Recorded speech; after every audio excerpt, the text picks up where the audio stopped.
Hi guys, it's Ryan Bridge, the Bugman, and I'm coming to you with what is going to be part one of mounting and preserving insects. I'm going to go through a lot of stuff, and it's going to eat up probably a half an hour just to get us prepared for the actual insect mounting. Two good things going on here. First is you don't have to look at my ugly mug. So you get to look at my hands and all the fun little tools that we're going to be working with. I want to give you a real good, as quick as I can and as detailed as I can. I want to give you a good, quick explanation of the tools that you're going to be looking at getting into, and we're going to talk about some of the practicality and the affordability of things. I'm going to start with this right here. This is probably one of the most important parts of the whole process, because the reality is you can use any pins if you really would need to, and you can use a variety of things to keep the wings flat or whatever you're doing. But you're going to need a mounting board or a pinning board, and there's 100 different ways you can go about getting these. Primarily, you can dig them out of dumpsters, and I'll explain that. You can go to the high-end companies, and you can buy these on the internet. BioQuip is my go-to if I want to buy the expensive boards. This thing is this thing is very high end, man. It has about a 15-degree angle on the wings, which not necessary, but if you have it, you have it. Has a nice balsa strip down the center for pinning and making it easy to pin things into. It's raised up a little bit, which is nice. This is like the Ferrari of mounting boards, if you will. You can buy adjustable ones. I don't like adjustable because when the bugs are on there, if it adjusts on you for some reason, it gets bumped or something happens and it adjusts, well, you can ruin bugs that way. So I have adjustable boards. I just don't use them very often, maybe in a pinch. This is the high-end way to go. I'm not going to push that. I don't expect everybody watching this to be able to run out and just go and buy themselves $20 and $30 and $40 mounting boards. Most of you are going to be soccer moms or normal everyday people living on a household budget, and that's what I'm basing tonight. Basing things on that. So we're going to get this done. Okay, so let's get rid of this because it's big and it's heavy and it's doppy, and I really don't want to push using the big, heavy, doppy stuff. Let's talk about foam. And I don't want to call this styrofoam because that confuses people. What this is, man, this is industrial foam. You can call it industrial styrofoam or insulation foam if you want to. You can get this stuff real quick and simple. You can go down to Home Depot, or you can go to Lowe's and you can buy a big sheet of this, or you can do what I've done in the past and you can simply go and dig this stuff out of a dumpster at a construction site, wash it off, and as long as you know somebody who has a table saw, then you can cut it to size. Okay, you can cut this stuff down with a saw. You can just cut this stuff right down into whatever size you want, and then the best part is you can then adjust the blade and you can cut the groove into the center of the board. Obviously, you don't want to cut all the way through because then you end up with two mounting boards. You got to cut, but you want the wings to be able to lay flat and you want the body to sink down into this groove. Not too deep, not too shallow. All right, very important. So work on that and sort of make the judgment. This particular board works beautifully with the larger silk moths. They lay in that groove perfectly. The wings are going to lay really nice and flat. There's no angles. There's no funky stuff. At the same time, it's super lightweight and super cheap. So by the time I'm done cutting one of these down and building one of these boards like this, it probably costs like $1. Super cheap. As long as you got somebody who works with tools, and that is not me. I do bugs. I don't hammer nails. So not my thing. So I'll go find people who can do this sorts of things for me if need be. But again, I'm not gonna push everybody into spending a lot of money. Entomology, as a hobby, can be very expensive if you make it expensive. Man, don't do that. You can keep this hobby very cheap and very affordable, and you can make it a lot of fun, a lot more fun when you're not dumping a lot of money into it. I've been doing this since I was 6 and 7 years old, and you use what you got, and kids don't have time and money and dexterity, and parents don't have this, don't have that time and money to invest on a kid's hobby. So let's keep it simple. Let's keep it in a right frame of mind here. We'll talk about some of the tools. I want to stick with the board though real quick, because you can make them all shapes, all sizes, all colors. And by colors, I mean that literally. That foam comes in different colors, so you can make boards down to smaller sizes. You can adjust the grooves. You can adjust the thickness of the boards. Whatever your preferences are, whatever you want to do.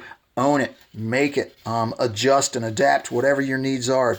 We are, entomology people, bug people, we love gadgets, probably just as much as fishermen do, if not more. We love gadgets. We love to have little tools and little tricks and things that we use to get the job done. So cutting down a smaller board like this now turns into a board that is perfect for skippers, the little butterflies, the little hair streak butterflies. This is a perfect board for that. And by judging the holes in the thing, it's been used quite a few times. And the nice thing is, if you go to the even smaller butterflies yet, smaller moths, you simply flip it over and you cut smaller grooves. And now you can mount up those real tiny little butterflies and real tiny little moths. Richard Brown would understand. He mounts up some really, really micro little, moths. And it's phenomenal what those guys can do with those tiny little bugs. But, we're going to be dealing with some much larger things today. So I want to make sure everybody can see. So that covers the board. All right. The next thing I want to talk about, again, we're keeping things simple and practical and affordable. Look, you're going to need a set of forceps, or otherwise known as tweezers. You're going to need to pick things up, sometimes picking up insect pins, sometimes picking up bug parts, sometimes moving things around. You need a neat, nice, simple set of forceps. And you can go to those big companies on the internet and you can spend, $6, $8, $10, $12 on a set of forceps. Or you can simply go to your dentist and you can ask your dentist where he keeps all of his old stuff that he doesn't use anymore. Both of these sets came from dentists. My dentist, actually, cool guy. He gives me donations all the time because I work with kids, work with a 4-H club, so I'm always looking for things I can get to the kids to help them get the job done. So go to your dentist, man. Ask him. Talk about the little picking needles they use, cool little needles that you can move things around with, and especially forceps and tweezers. Dentists, great place to find unused supplies. Matter of fact, says Healthco. So there you go, man. Kudos to Healthco for making a great set of forceps for mounting bugs and insects. Awesome stuff. So again, practical, simple. Okay, now the next thing that we're going to get into, this is probably your only real mandatory expense that I'm going to hit you with. These are important. These are insect pins. Okay, insect pins. I'm going to zoom in on these real quick because we're going to get a better look at them. Okay, the insect pins. Notice different sizes. Okay, sizes meaning thickness. Thickness and weight, actually. A lot of them are judged by weight. So you've got everything down to a 000, and you can even go to something called a minuton, which I'm not even going to put here because a minuton is like a splinter. Crazy. You can pin a mosquito with one of those things, and people do that. I don't. Not a chance. Not my thing. I don't even use the zeros. I don't use the size 1s. I have these. I will sometimes use those for pinning insects, like helping to pin the insects, but rarely am I pinning insects that small. When I stand in front of a room of 100 people, a bug that requires a pin that small, nobody in that room is going to be able to see it. So there's no point for me to even be worrying about those things. But there are people out there that need these. Just not me. If you're novice, if you're starting out, I recommend you go with the 2s and the 3s. They're pretty classic, standard size. 3 is what I always recommend. When I do mounting workshops, I always bring a pack of size 3s for everybody if I can get them. If I can't get size 3s, then I go to the size 2s. Size 1 of these is almost always available, but the 3s are very tough to get because that's the most standard high demand.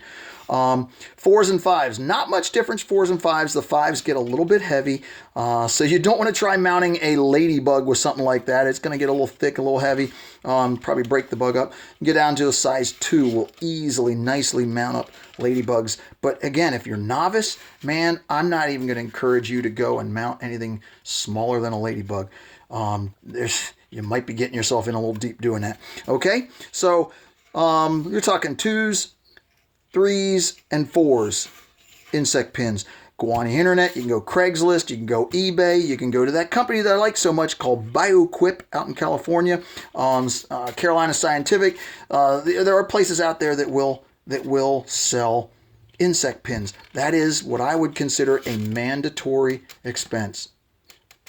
This big one up here, this is called a size 7. It is an insect pin. It's the largest one they make, I think. It's the equivalent to a lightweight nail. These are used for pinning up really big bugs, which we're going to do. And at the same time, I use these probably more as a tool for moving things around and adjusting things and helping to mount insects rather than actually pinning the insects. But we are going to use these for pinning some insects tonight. So you guys are going to dig that. All right. Now, another thing.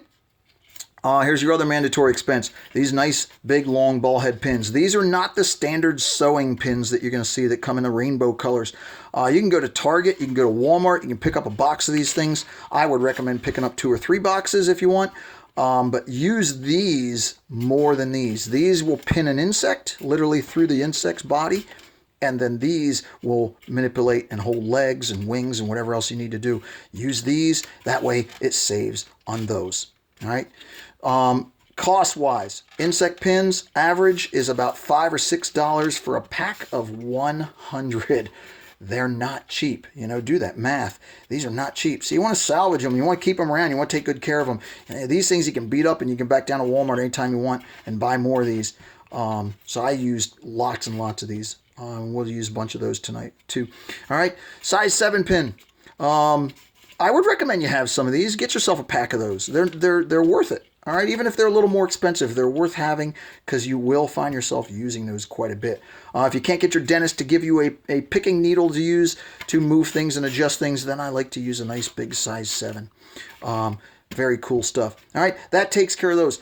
One of your only mandatory expenses is right there, the insect pins, but that is very, very important. All right, again, stay away from these little micro thingies. Go 2s, 3s, and 4s. That's your best ones. Cool. All right, let's step out of that. Let me show you something else we're going to be talking about.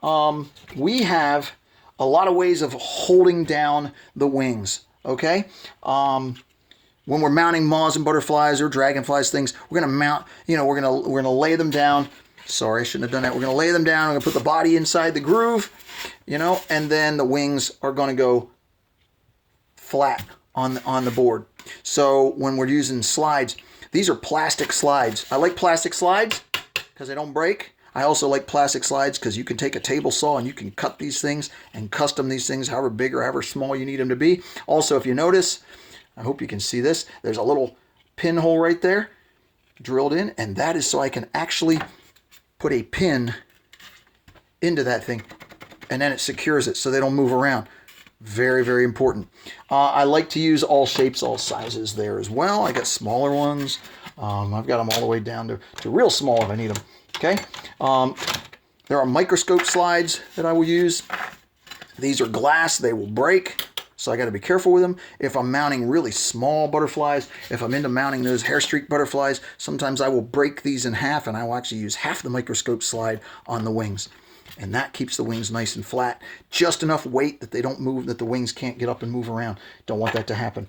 Again, I also like to use heavier glass slides. These are great. We're going to use some of these tonight. They're nice and heavy, and they're easy to use. The only thing I don't like about glass is they don't have the little pinholes. So anytime I'm using these, I'm going to have to anchor these things from around the edges of the slides. That gets a little maintenance sometimes. There are times I'll have pins sticking off, just odd stuff. But you do what you got to do, man.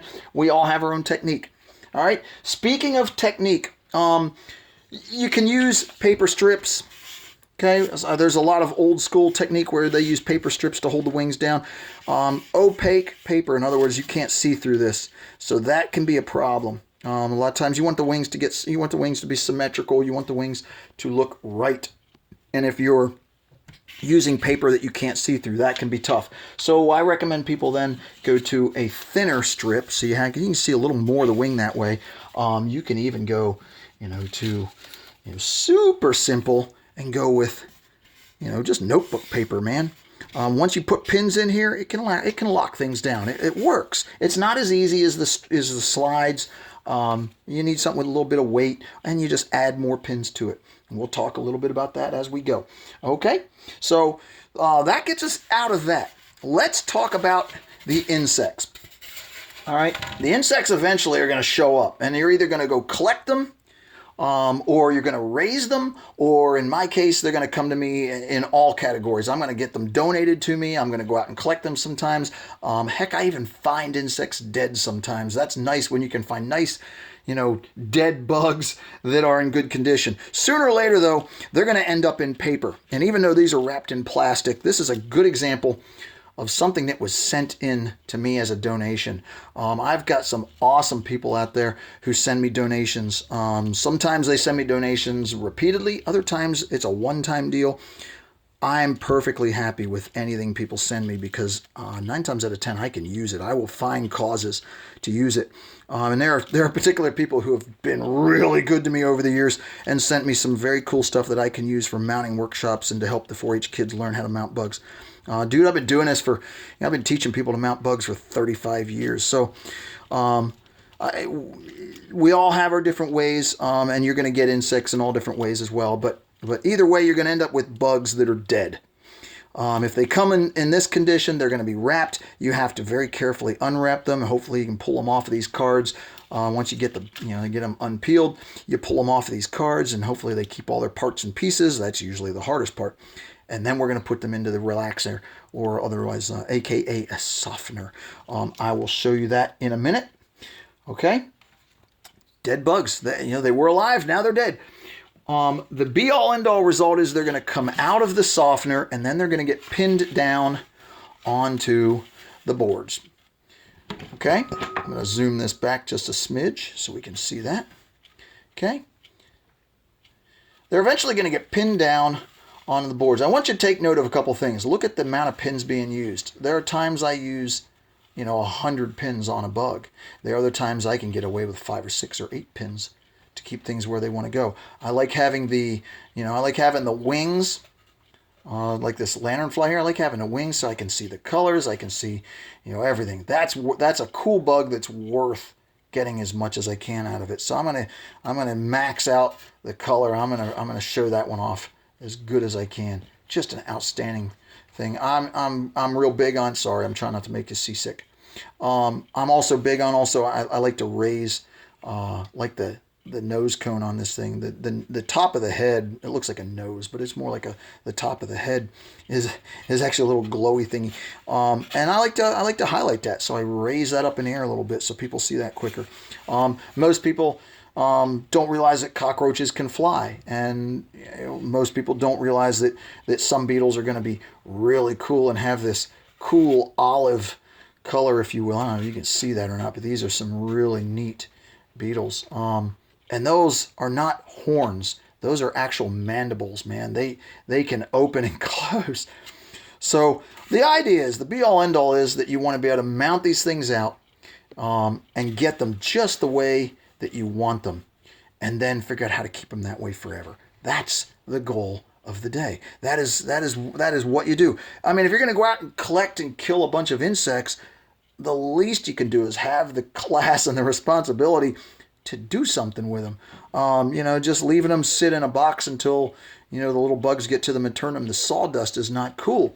You want to do something with them. So I'm big on teaching kids in groups when I'm doing these workshops. I'm big on teaching kids, and adults for that matter, that you got to be responsible with these things, man. You can't just go and vac the neighborhood of all of its insects and then not do anything with them. There is some responsibility here. These were living things. Let's treat them let's give them some respect. So, again, however you get your bugs is fine. There are people out there that will go and they'll buy insects. They go on the internet and buy bugs. All right, fine, whatever. I don't do that. I got nothing. I don't judge people for doing that. It's just not my thing. I would much rather, just go there and collect them. But I haven't been to Vietnam yet, and I haven't been to Indonesia in a long, long time, like 20 some years. So you get the idea. Okay, so let's set that to the side, and let's talk about the insects once they're dead and they're dried and they're in the paper. We're going to pull them out of the paper, okay, and then we're going to put them into a relaxer. Some people call this a softener. Some people call it a relaxer. Doesn't matter. Going to zoom us back a little bit because I want you to be able to see this. These things, everybody has their own technique for doing this stuff, man. There's no right or wrong way. I don't think. I wouldn't push it on somebody that their way is any better or any worse. It's just is what it is.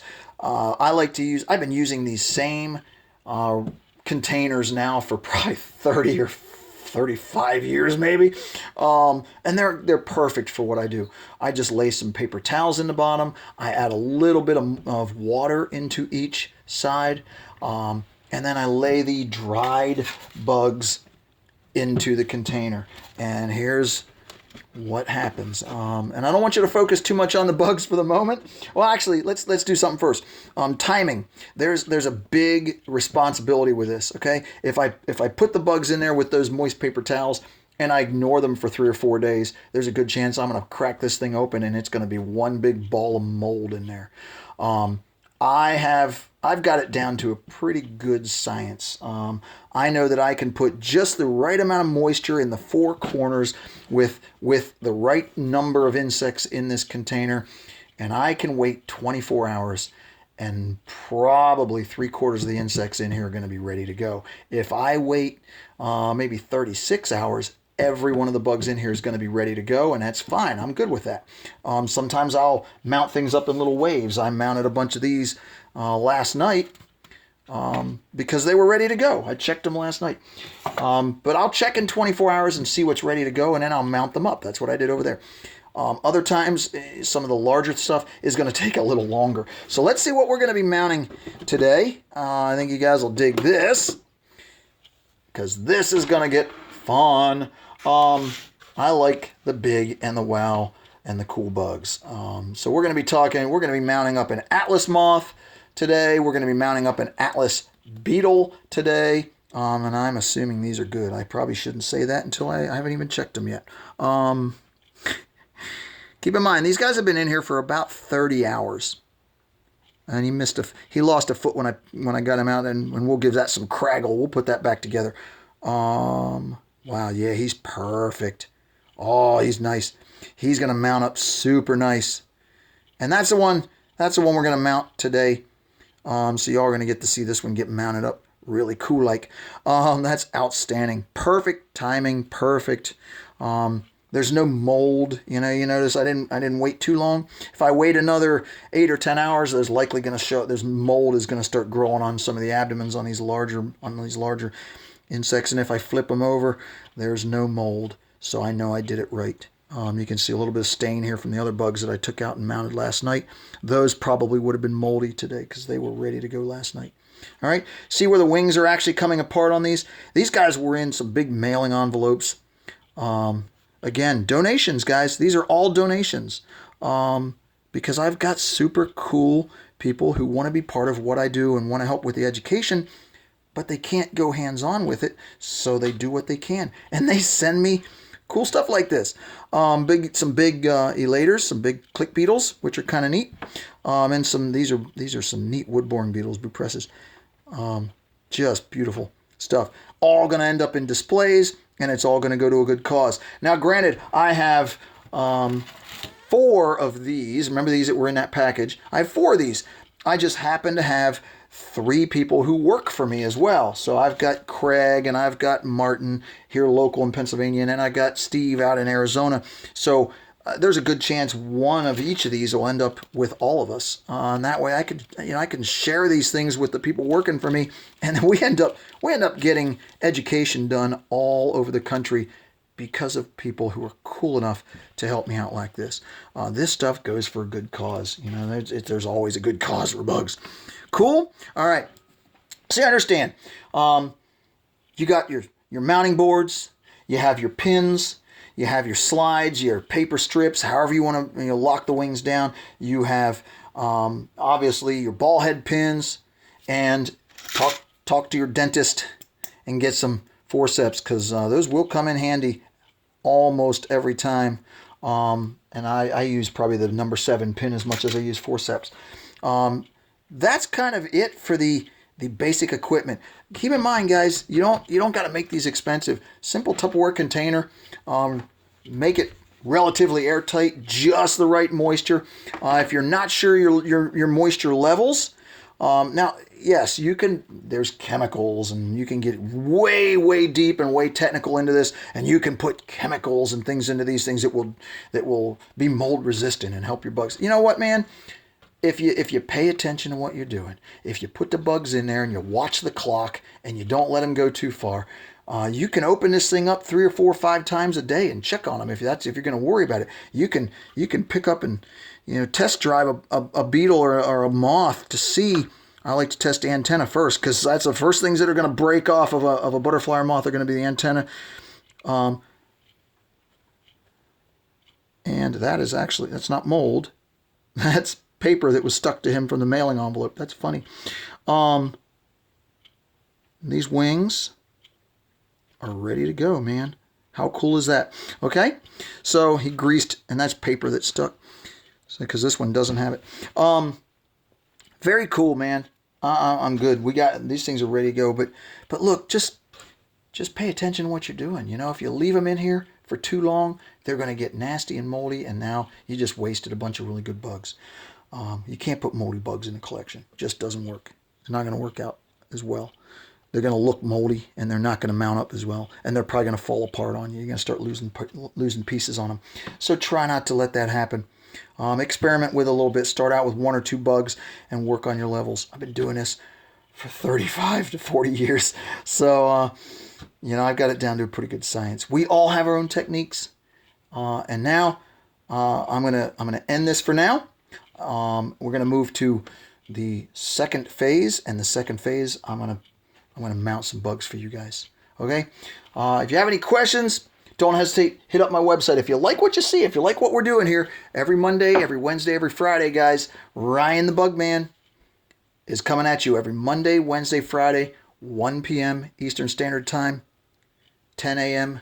Pacific. Look, go to my website, ryanthebugman.com. ryanthebugman.com. And go on that contact page, hit me up, and let me know what you think.